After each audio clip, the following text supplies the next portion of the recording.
A gente convidou o advogado João Francisco Coelho, do Instituto Alana, para conversar com a gente sobre esse fenômeno. E bom dia, João, tudo bem com você? É um prazer te receber aqui no Matinal. Bom dia, Guilherme. Bom dia, Bia. O prazer é todo meu. Estou aqui à disposição. Boa. Bia, você começa? Começo. João, eu queria começar primeiro, bom dia, obrigada por estar aqui com a gente hoje. E queria começar te perguntando, vocês que trabalham com isso no Alana, basicamente o ano todo, né? O quanto essa mobilização em torno desse vídeo do Felca impressionou vocês, assim, em termos do que tem acontecido depois disso, né? Desse debate, de fato, parece que chegar a Brasília, enfim, queria te ouvir um pouco sobre isso, sobre essa repercussão. Olha, Bia, eu acho que é muito impressionante a repercussão, né? Ao mesmo tempo, eu acho que ela não choca dada a gravidade daquilo que o vídeo do Felca mostra, né? E aí eu acho que foi muito feliz a colocação que vocês fizeram, no sentido dele mostrar a gravidade não só da conduta de influenciadores como o Ítalo, e também dos pais e das famílias das crianças, mas também mostrar a gravidade da forma como os algoritmos das redes sociais hoje contribuem para a criação desse tipo de situação, né? Então, eu acho que o que o Felca fez foi mostrar de maneira bastante didática o papel de todos esses atores na criação das situações de violência, né, contra a criança, e isso gerou essa repercussão que a gente está vendo, que, claro, eu espero, né, e acredito que vá contribuir muito para que a gente consiga, de fato, avançar com essa agenda que é tão importante, que é tão prioritária, que, como você disse, não começou hoje, né? Nós, no Instituto Alana e em tantas outras organizações, já temos trabalhado com esse tema há vários anos, né? Já existem, inclusive, várias propostas bastante avançadas no Congresso Brasileiro para lidar com essa questão. E eu diria que o risco, né, que eu enxergo agora na forma como o debate está sendo conduzido é que a gente deixe de olhar para essas propostas que já estão bastante avançadas no sentido de atacar a raiz da questão e pensar como é que a gente previne essas situações de violência contra a criança, atuando diretamente nesses ambientes onde essas situações se materializam, e passe a olhar para essa questão apenas de uma perspectiva de punir aqueles que cometem crime contra a criança e de reprimir, né, a posteriori esse tipo de situação. Porque, veja, é óbvio que é muito importante a gente pensar em medidas para punir pessoas que cometem esse tipo de violência contra a criança e contra o adolescente, né? Mas isso não vai ajudar a gente a prevenir a ocorrência desse tipo de situação. Para isso, a gente precisa, de fato, olhar para a forma como as redes funcionam e agir sobre esse modelo de negócios e esse modelo de distribuição e recomendação de conteúdos, que é o que está na raiz dessa denúncia feita pelo Felca e na raiz também de tantos outros problemas que nós temos enfrentado, né, com relação à proteção das crianças no ambiente digital ao longo aí dos últimos. João, existe um risco de se legislar sobre o calor do momento? Ou esse é um assunto que já está há tanto tempo pautado que, se a gente não aproveitar esse calor do momento, mais uma vez a gente vai deixar a oportunidade de criar uma legislação mais eficaz para regulamentar as plataformas nesse aspecto e perder o tempo, o espírito do tempo? Então, Guilherme, eu acho que o risco que eu enxergo aqui é no sentido da gente acabar, como eu disse, deixando de regular aquilo que é essencial. Porque, veja, como eu estava dizendo, essa situação de violência sexual contra a criança e contra o adolescente, ela é apenas um desdobramento desse modelo de negócios que hoje vigora no ambiente digital, que acaba sendo muito prejudicial a essas pessoas por uma série de motivos, né? Então, para tentar colocar a discussão, né, em termos um pouco mais concretos e colocar um pouco a bola no chão, a gente tem hoje nas redes sociais, no ambiente digital, um modelo de negócios dominante que privilegia o engajamento a todo custo, né? Então, em nome de manter o engajamento dos usuários, os algoritmos que funcionam nessas redes sociais vão recomendar a esses usuários qualquer tipo de conteúdo que possa mantê-los online pelo maior tempo possível, né? E isso é o que está na raiz da recomendação, por exemplo, de vídeos mostrando outras crianças a adultos que podem ser mal intencionados, mas é também o que está na raiz, por exemplo, dessa onda de problemas de ansiedade, de depressão, que a gente tem visto nos últimos anos nas crianças e nos adolescentes, e que está ligada a esses mecanismos também de ampliar o engajamento a todo custo.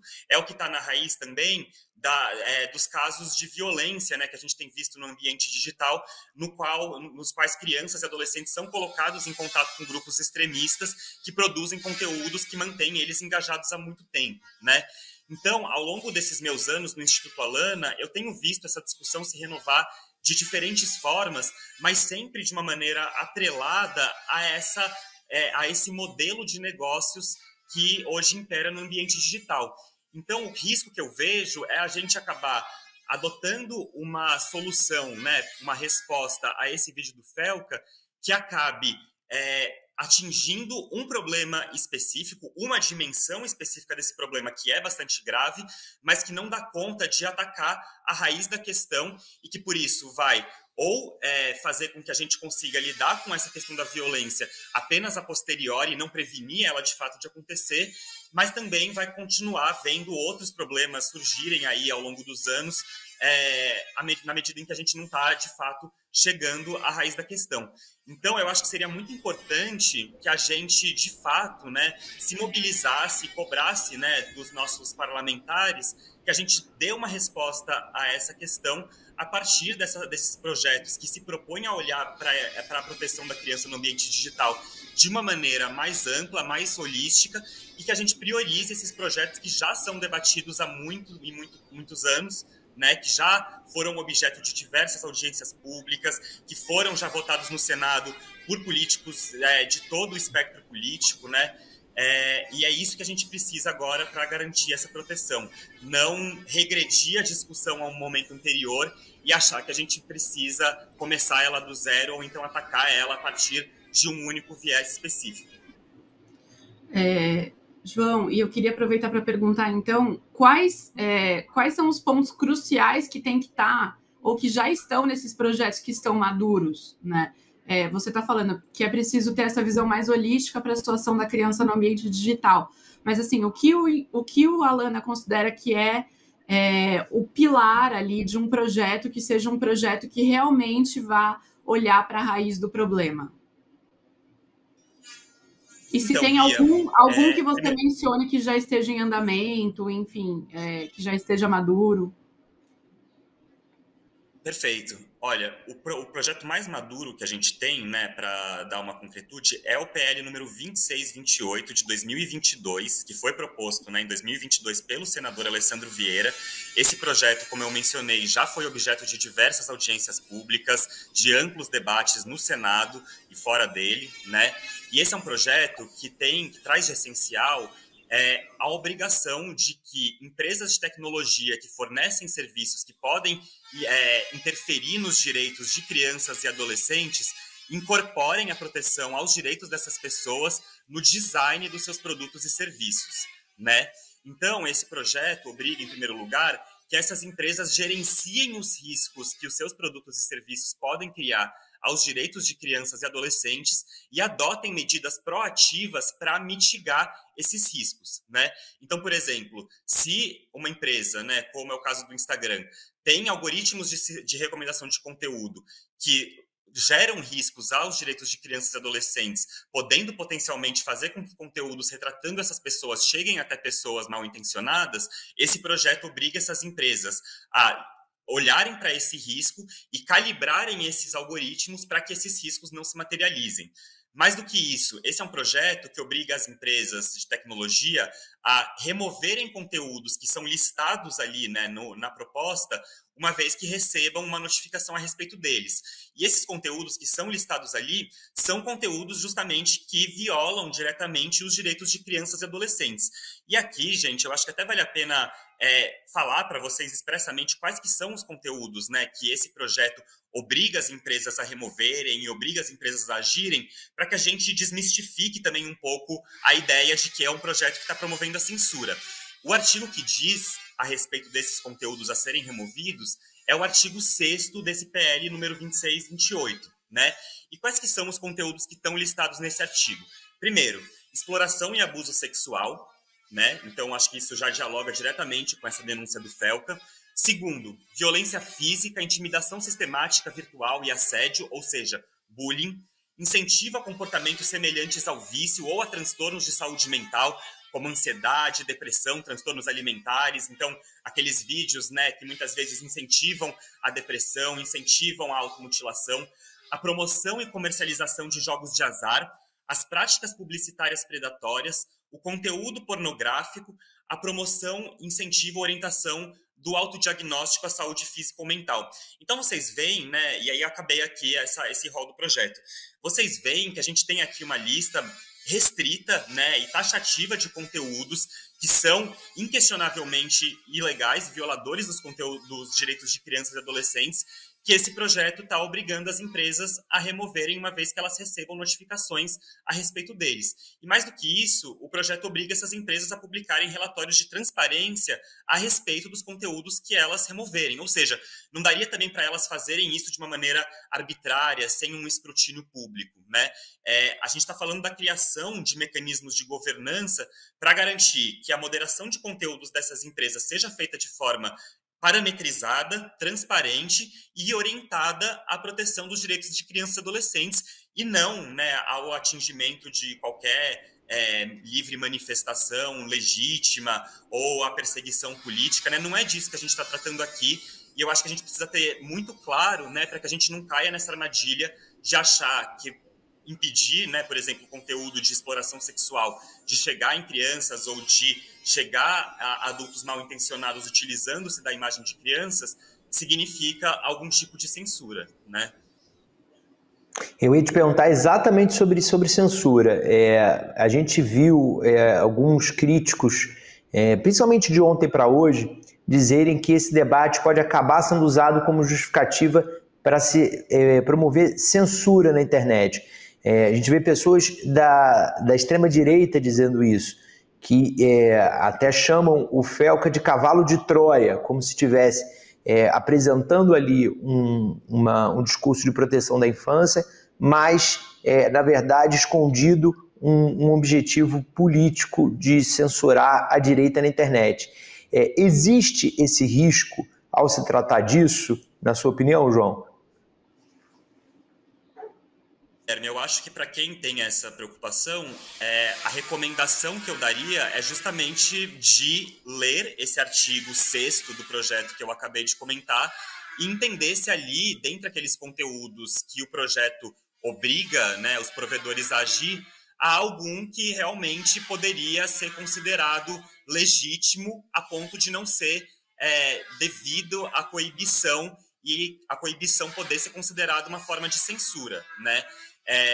O projeto ele é bastante taxativo com relação aos conteúdos sobre os quais os provedores devem agir. E esses conteúdos são justamente esses que eu mencionei, que são conteúdos que já são considerados ilegais no Brasil, né? Então, eu diria que se a gente vai considerar que você coibir a exploração sexual, né, e obrigar uma empresa a agir sobre esses conteúdos é uma forma de censura, a gente está perdendo completamente parâmetros sobre o que é censura, né? Porque, assim, não é que a gente está falando que trata de temas subjetivos, a gente está falando de questões muito objetivas que podem gerar efeitos extremamente negativos sobre a esfera de direitos de crianças e adolescentes, né? Aí existe, claro, também uma preocupação de, mas e se esses mecanismos, né, de remoção de conteúdos forem usados de uma maneira abusiva pelos próprios usuários, né? Então as pessoas começarem ali a denunciar conteúdos para as plataformas que não são conteúdos violadores, né? Mas usarem desses mecanismos para derrubar formas de expressão legítima. Primeiro, né? O próprio projeto prevê mecanismos, né, para coibir o uso abusivo desses mecanismos de denúncia, né?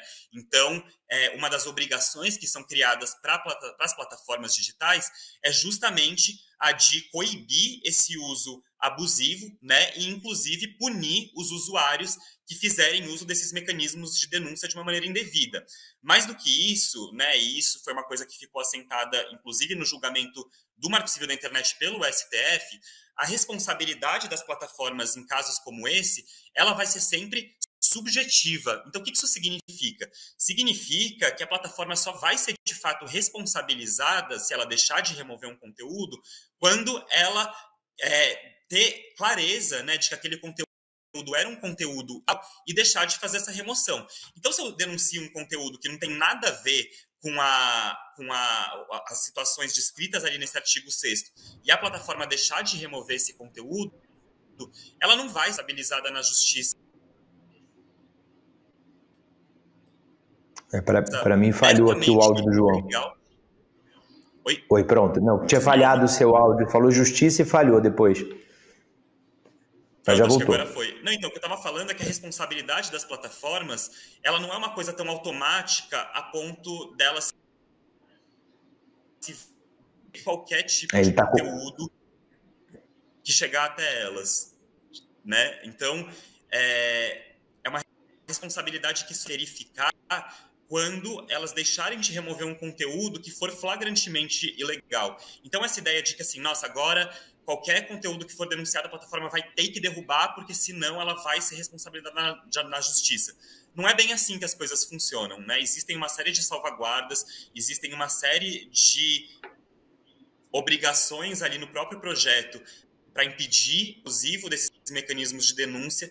Então, eu acho que essa preocupação com a censura, né, ainda que, óbvio, seja sempre importante a gente pensar na liberdade de expressão e evitar, né, que essas regras de regulação das redes impliquem, né, em um prejuízo a esse direito, que é inclusive um direito também das próprias crianças, a gente também não pode cair nesse pânico, né, moral de achar que qualquer tentativa de agir sobre esses mecanismos, né, de denúncia, de moderação e de impulsionamento de conteúdos representaria uma forma de censura, inclusive porque esses mecanismos já existem, né, e já são utilizados pelas próprias plataformas, mas de uma maneira sem qualquer controle público, sem qualquer legislação orientando a forma como eles devem ser utilizados na prática. É isso que a gente conseguiria com o projeto, especificamente no que diz respeito à proteção de crianças.